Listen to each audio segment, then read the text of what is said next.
अरे सवतीन के बोलिया बोलिया अरे साल लाए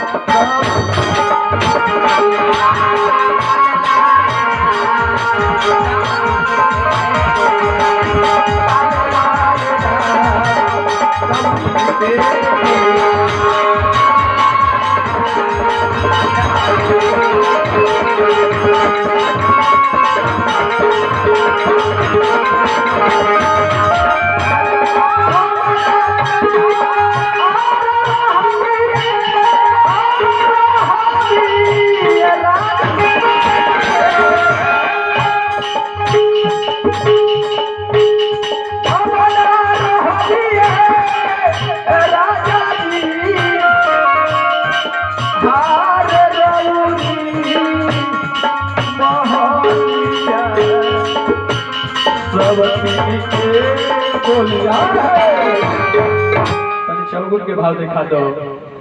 अरे सवतीन के बोलिया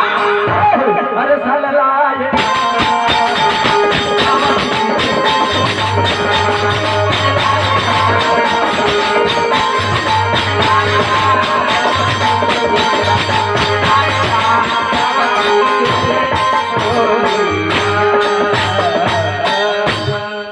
पुराने का भाव हो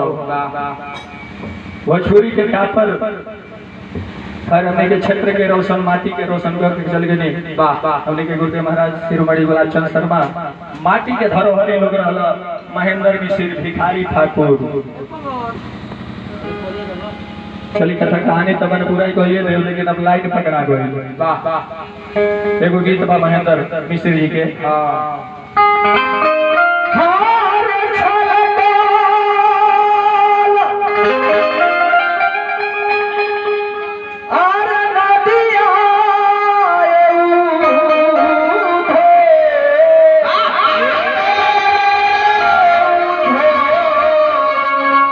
भगवान कन्हैया के तरफ से उधर जी आई बनी